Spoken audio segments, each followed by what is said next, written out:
कृष्णाय वासुदेवाय हरये परमात्मने प्रणतः क्लेशनाशाय गोविन्दाय नमो नमः। भन्नुहोस् भागवत भगवान को, श्री सद्गुरुदेव भगवान को, श्री वेदव्यास भगवान को, श्री सुखदेव जी महाराज को, राष्ट्रदेव पशुपतिनाथ को, वृंदावन बिहारी लाल को, जय श्री राधे श्याम। परम मंगलमय अखिल कोटि ब्रह्मांड नायक कारण करुणा वरुणालय भगवान श्री हरि सर्वेश्वर श्री कृष्ण को साक्षात वाङ्मय प्रतिमूर्ति श्रीमद् भागवत महापुराण जसको सायंकालीन स्वाध्याय कक्षा विशेषमा हामीसँग उपस्थित भइसकेका छौँ। हामी प्रतिदिन यस दिव्य सायंकालीन कक्षाका माध्यमबाट लीला पुरुषोत्तम भगवान श्री कृष्णको अक्षर विग्रह श्रीमद् भागवत महापुराणको रसास्वादन गर्ने प्रयत्न गरिरहेका छौँ। भगवानका अक्षर विग्रहहरूलाई प्रतिदिन हामी हेरिरहेका छौँ। हामीले प्रथम स्कन्धलाई पूर्ण गरेर द्वितीय स्कन्धमा प्रवेश गरेका छौँ। पूर्व दिनमा हामीले द्वितीय स्कन्धको प्रारम्भ गरे। द्वितीय स्कन्ध प्रथम अध्यायमा राजा परीक्षितद्वारा गरिएका प्रश्नको उत्तर सुखदेवजी महाराज दिँदै हुनुहुन्छ। सर्वप्रथम त प्रश्नको प्रशंसा गर्नुभयो। हे परीक्षित राजन, तिमीले केवल तिम्रा लागि मात्र प्रश्न गरेनौ, सारा संसारको हित हुने खालका प्रश्न गर्यौ। आत्मज्ञानीहरूले पनि तिम्रो प्रश्नको प्रशंसा गर्दछन्। तिमीले साह्रै राम्रा प्रश्न गर्यौ भन्नुभयो। अनि अगाडि हामी गृहस्थहरूले गर्नुपर्ने कार्यहरू धेरै छन्, सुन्नुपर्ने कुराहरू धेरै छन्, मनन गर्नुपर्ने धेरै चिज छ। रात्रिको समय त केवल व्यभिचार र निद्राले हाम्रो लगिदिन्छ। दिउँसोको समय अर्थोपार्जन अनि कुटुम्बहरूको पालन पोषणमा नै बित्छ। अनि हामी असत भएका यो देह सम्बन्धी जति परिजन छन् तिनीहरूमा आसक्त हुन्छौँ। वास्तवमा असत छन् ती, तर पनि हामी सत जस्तो व्यवहार गर्छौँ। हामी तिनीहरूको असत्यतालाई देख्छौँ र पनि देख्दैनौँ। यस्ता छौँ हामी। त्यसकारण मनुष्यहरूले गर्नुपर्ने भनेको भगवान श्रीकृष्णको कथाहरूको श्रवण, उनै भगवानका कथाहरूको गान अनि उनै भगवानका दिव्य छविको चिन्तन गर्नुपर्ने हो भनेर यहाँ भन्नुभयो। अनि अन्तिम मनुष्य जन्मको परम लाभ भनेको अन्तिममा भगवान नारायणको स्मरण गर्नु हो। यो नै मनुष्य जन्मको सार्थकता हो भन्नुभयो। मैले पनि मेरा पिताजी वेदव्यासबाट श्रीमद् भागवत नाम गरेको पुराण ब्रह्म संहिताको अध्ययन गरेको छु। योगीहरूले पनि हरि भगवानको नाम संकीर्तन नै सर्वोपरि मोक्षको साधन हो भनेर बताउनु भएको छ। त्यसकारण म पनि तिमीलाई यही भागवत संहिता सुनाउँछु। तिमीले त धेरै समय प्राप्त गरेका छौ। 7 दिनको यो अमूल्य समयलाई तिमीले सार्थक तुल्याऊ। तिमीले आफ्नो जीवन यही 7 दिनभित्रमा सार्थक तुल्याएर अन्तिममा त्यो मृत्युरूपी भयलाई पनि अभयताका साथ हाँसी हाँसी स्वीकार गर, मोक्ष पदलाई प्राप्त गर भनेर यसरी सुखदेवजी महाराजले सम्झाउँदै हुनुहुन्छ। हामीहरूले 15 श्लोकसम्मका भागवत वाणीहरूलाई हेरेका थियौँ। अब अगाडि 16 श्लोकबाट सुखदेवजी महाराजले परीक्षित राजालाई के भन्नुहुन्छ आउनुहोस्। गृहात् प्रव्रजितो धीरः पुण्यतीर्थ जलाप्लुतः शुचौ विविक्त आसीनो विधिवत् कल्पितासने। धीरः धैर्यशील, इन्द्रियहरूलाई वशमा राखेको, मनलाई पनि वशमा राखेको त्यो व्यक्तिले गृहात् प्रव्रजितः, घरलाई त्यागेर निस्किनु पर्यो। अनि कुनै राम्रो तीर्थमा गएर पुण्य तीर्थ जलाप्लुतः, त्यो तीर्थका जलले के गर्नु पर्यो, स्नान आदि गर्नु पर्यो। अनि विधिवत् कल्पितासनी भनेको विधिपूर्वक आसनमा आसीन भएर के गर्नु पर्यो, विविक्ते शुचौ, अत्यन्त पवित्र हुनु पर्यो। पवित्र भएर विधिपूर्वक आसनमा के गर्नु पर्यो, आसीन हुनु पर्यो। यहाँ राजा परीक्षितलाई सुखदेवजी महाराजले योगको वर्णन गर्नु। राजा परीक्षित घरबाट निस्किएर तीर्थको आश्रय ग्रहण गर भन्नुको मतलब यम नियम आदिको आश्रय ग्रहण गर। अब यम नियम पछाडि आसन, विधिवत आसनमा शुद्ध भएर आसीन हुनु पर्यो, आसनलाई जित्नु पर्यो। अष्टाङ्ग योग मध्येको आसनलाई जित्ने यहाँ प्रेरणा गर्नुभयो सुखदेवजी महाराजले। अब अरू श्लोकमा के भन्नुहुन्छ भन्दा अभ्यसेन मनसा शुद्धम त्रिवृत ब्रह्माक्षरम परम मनो यच्छेज्जित श्वासो ब्रह्म बीजम विस्मरन्। शुद्धम पश्चात, त्यहाँदेखि पछाडि के गर्ने भन्दा शुद्धम भनेको अत्यन्त शुद्ध, त्रिवृत त्रिभिः अकारादिभिः वर्तितम ग्रन्थितम ब्रह्माक्षरम प्रणवम। अकार उकार मकारको संयुक्त स्वरूप भएको ओमकार प्रणवको के गर्नु पर्यो, जप गर्नु पर्यो। त्रिवृत ब्रह्माक्षरम तीन अक्षरले युक्त भएको ब्रह्मको स्वरूप प्रणवलाई त्रिवृत ब्रह्माक्षरम जो परम मन्त्रहरूमा सर्वश्रेष्ठ मन्त्र छ यसको चाहिँ के गर्नु पर्यो मनसा अभ्यासे मनले के गर्नु पर्यो अभ्यास गर्नु पर्यो भन्नको मतलब जप्नु पर्यो प्राणायामको कुरा गर्नुभयो यहाँ गएर मनलाई शुद्ध गर्ने प्राणलाई शुद्ध गर्ने माने ब्रह्म बीजम अविस्मरण त्यही ब्रह्माक्षर प्रणवलाई स्मरण गर्दै गर्दै जितश्वास श्वासलाई जितेर प्राणायाम विधि पूरक कुम्भक रेचक यी प्राणायामका विधिहरूद्वारा चाहिँ जितश्वास जो श्वासलाई जित्नु पर्यो प्राणवायुलाई जित्नु पर्यो अनि मनः यच्छेत मनको नियन्त्रण गर्नु पर्यो यसरी मनको नियन्त्रण गर्नुपर्छ परीक्षित राजा भनेर यहाँ सुखदेवजी महाराज भन्दै हुनुहुन्छ अब अगाडि भन्नुहुन्छ नियच्छेद विषयेभ्योक्ष्यान् मनसा बुद्धिसारथिः मनः कर्मभिराक्षिप्तं शुभार्थे धारयेद्धिया बुद्धिसारथिः मनसा अक्ष्यान् विषयेभ्यः नियच्छे निश्चयात्मिका बुद्धि सारथी भएको मनद्वारा बुद्धिद्वारा सञ्चालित भएको मनद्वारा चाहिँ के गर्नु पर्यो भन्दा अक्ष्यान विषयभ्य इन्द्रियका विषय जति छन् तिनीहरूलाई नियच्छेद हटाउनु पर्यो यी इन्द्रियहरू जसरी पानी स्वभावतः अधोगतिकातिर जान्छ त्यस्तै गरेर हाम्रा इन्द्रियहरू पनि उनीहरूको स्वभावै के छ भन्दा अधोगतितिर जाने अथवा विषयतिर निरन्तर लाग्ने विषयतिर निरन्तर लाग्दछन् यी इन्द्रियहरू तिनी इन्द्रियहरूलाई चाहिँ क्रमशः के गर्नु पर्यो ती विषयबाट विमुख बनाउनु पर्यो अघि हामीले के गरेका थियौँ भन्दा प्राणायाम गरेका थियौँ होइन अब यहाँ प्रत्याहारलाई सिकाउनु भयो यहाँनिर विषयबाट इन्द्रियहरूलाई विमुख गराउनु प्रत्याहारितम त्यसरी विषय विमुख भएका अब इन्द्रियहरूबाट चाहिँ के हुन्छ त भन्दाखेरि कर्मभिः आक्षिप्तम कर्मका वासनाद्वारा चञ्चल भएको मन चाहिँ धिया बुद्धिद्वारा शुभार्थे भगवानको त्यो मङ्गलमय स्वरूपमा चाहिँ के गर्नु पर्यो धारणा गर्नु पर्यो यम नियम आसन प्राणायाम प्रत्याहार अब धारणाको कुरा यहाँ सिकाउँदै हुनु इन्द्रियहरूलाई विषय विमुख गराएर अब कर्मको वासनामा जकडिएको मनलाई चाहिँ मनमा भगवानको धारणा गर्नु पर्यो भगवानको मङ्गल स्वरूप मनभित्र राख्नु पर्यो त्यो बताउनु भयो अब अगाडि भन्नुहुन्छ तत्रैकावयवं ध्यायेत् अभ्युच्छिन्नेन चेतसा मनो निर्विषयं युक्त्वा ततः किञ्चन न स्मरेत् पदं तद् परमं विष्णोर्मनो यत्र प्रसीदति अभ्युच्छिन्नेन चेतसा स्थिर चित्तद्वारा अभ्युच्छिन्नेन समग्र रूपात् वियुक्तेन सम्पूर्ण प्रकारले चित्तलाई स्थिर गरेर त्यो चित्तद्वारा चाहिँ तत्र त्यो धारणामा एक अवयवम ध्यायेत् भगवानको कुनै एक अङ्गको ध्यान गर्नु पर्यो यहाँ ध्यान गर्ने विधि सिकाउँदै हुनुहुन्छ प्रत्याहारबाट अब ध्यानको मार्ग प्रशस्त गर्दै हुनुहुन्छ भगवानको कुनै एक अवयवलाई मनलाई चञ्चल हुनबाट रोकेर त्यो मनलाई त्यतातिर के गर्नु पर्यो मोड्नु पर्यो अनि यसरी ध्यान गरिसकेपछि के हुन्छ त भन्दा मनो निर्विषयम युक्त्वा ततः किञ्चन नस्मरेत् निर्विषयम भनेको परमानन्द स्वरूप हुनुभएका भगवान जो परब्रह्म परमात्मा हुनुहुन्छ त्यस्तामा युक्त्वा भनेको एकाकार गराएर मनलाई चाहिँ तत्पश्चात किञ्चन नस्मरेत् अरू केही पनि स्मरण गर्नु भएन भगवानमा मनलाई एकाकार गर्नु पर्यो र त्यहाँदेखि बाहेक भगवानभन्दा बाहेक भगवानको कुनै एक अवयव भन्दा बाहेक अरू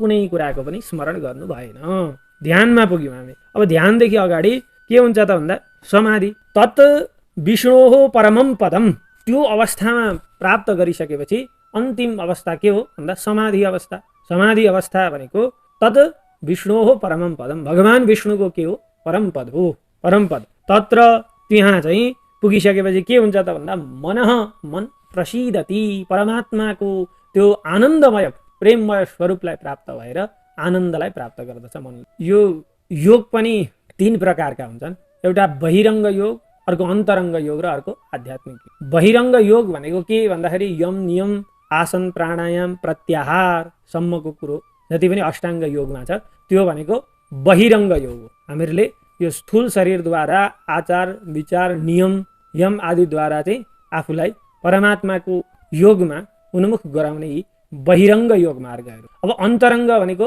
धारणा ध्यान समाधि धारणा ध्यान र समाधि अन्तरङ्ग योगहरू अब समाधिमा प्राप्त भइसकेपछि पनि हामीहरूले पूर्णतया हाम्रो आत्मालाई परमात्मामा एकाकार गराइसकेका हुँदैन। त्यतिखेर पनि साधन चाहिँ साध्य भगवानलाई प्राप्त गर्नका लागि साधन हाम्रो धारणा ध्यान समाधि इत्यादि चाहिँ अवशेष रहिरहेका हुन्छन्। अब जब आध्यात्मिक योग हामीहरूले गर्छौँ अथवा हामी त्यो अवस्थामा प्राप्त गर्छौँ त्यतिखेर चाहिँ के हुन्छ त भन्दा साधन रहित साध्य परमात्माको त्यो आनन्दमय स्वरूपलाई हामीले प्राप्त गर्छौँ भनिसकेपछि यहाँ भन्नुहुन्छ के त भन्दा तत् विष्णोः परमं पदम, त्यो चाहिँ भगवान विष्णुको के हो त परम पद हो, जहाँ पुगिसकेपछि के हुन्छ भन्दाखेरि यत्र मनः प्रसीदति, जहाँ पुगिसकेपछि हाम्रो मन हाम्रो आत्माले परमानन्द स्वरूप भगवानलाई एकाकार गर्छ अनि आनन्दलाई प्राप्त गर्छ भनेर यहाँ के गर्नुभयो त भन्दा अष्टाङ्ग योग क्रमशः बताउनु भयो शुकदेवजी महाराजले परीक्षितलाई।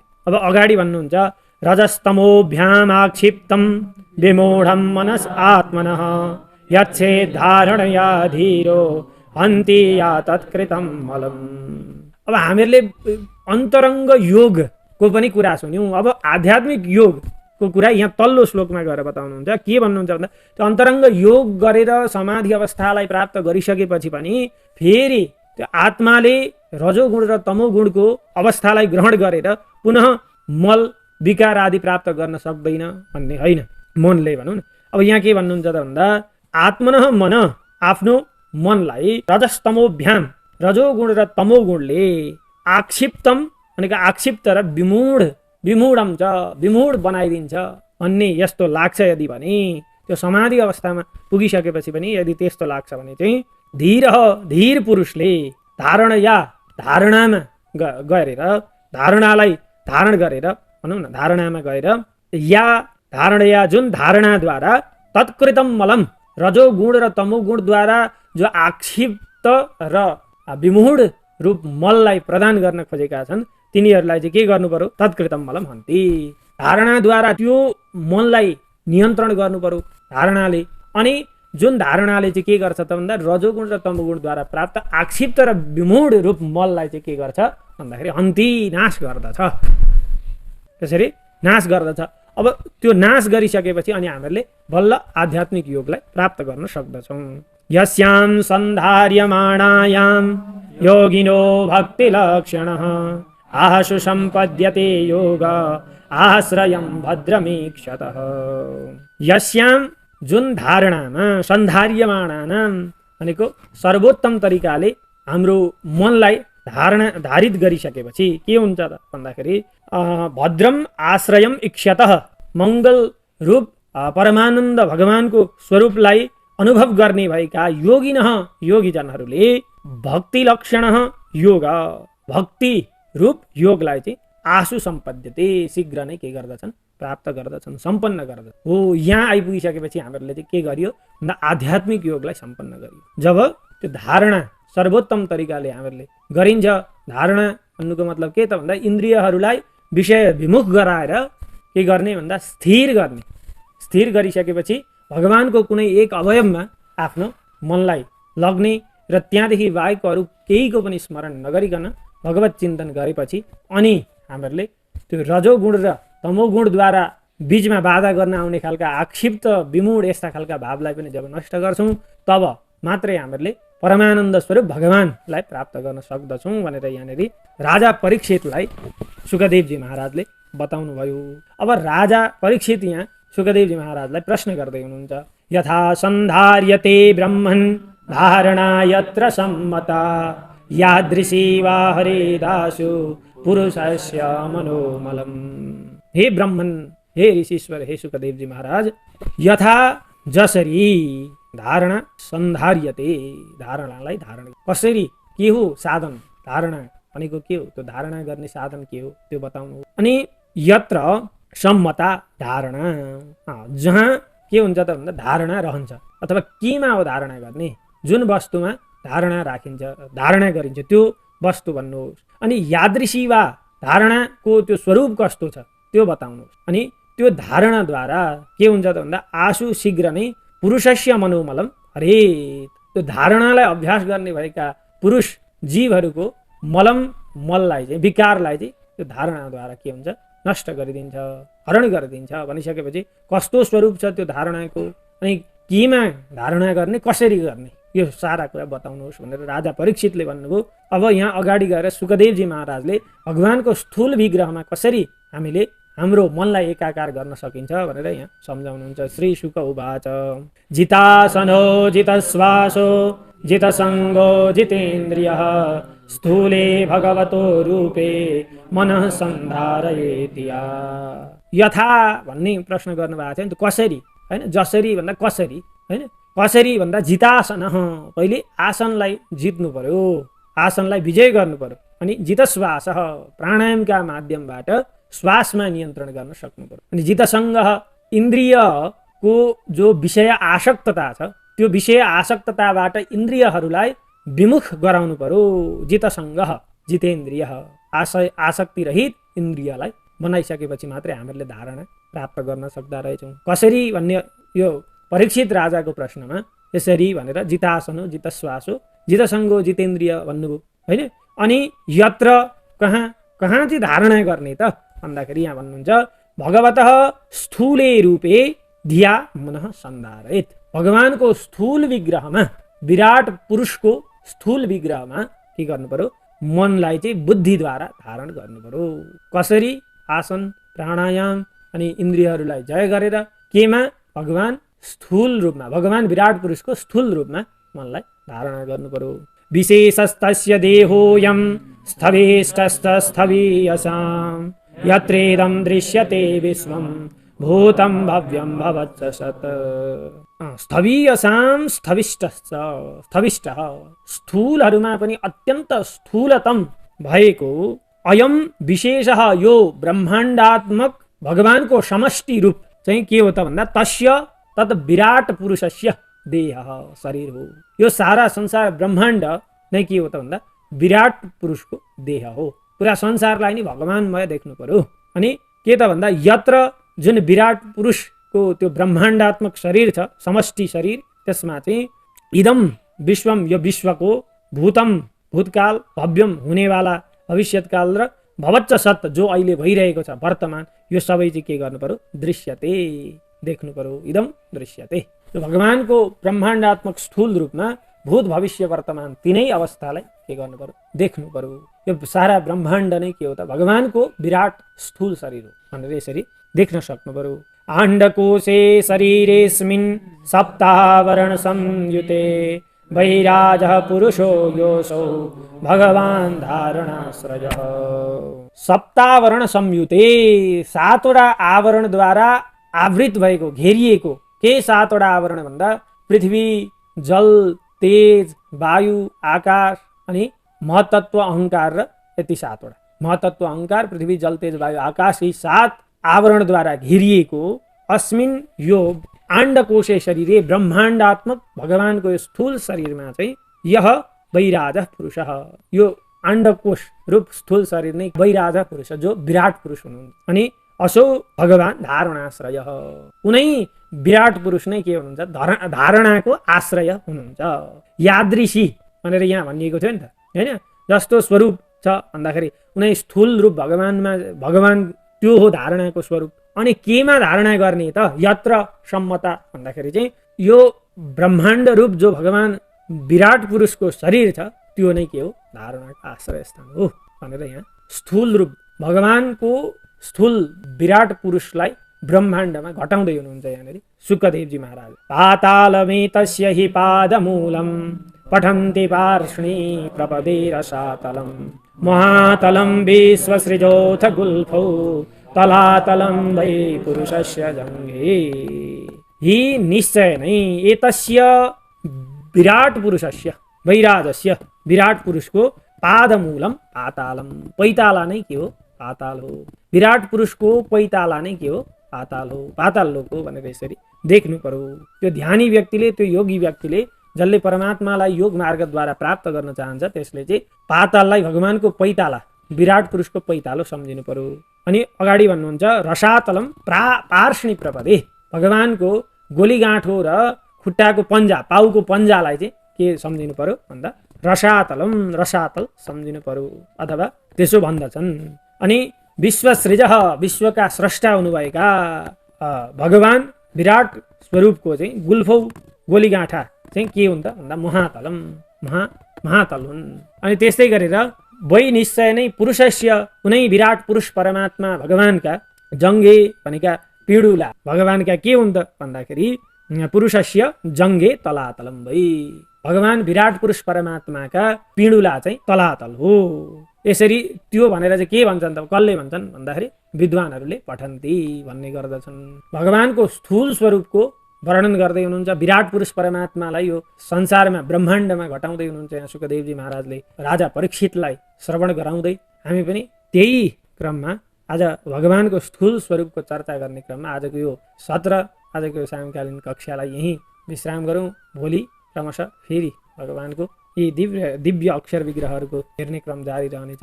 कृष्णाय वासुदेवाय हरे परमात्मने प्रणतः क्लेशनाशाय गोविन्दाय नमो नमः। भन्नुहोस् भागवत भगवानको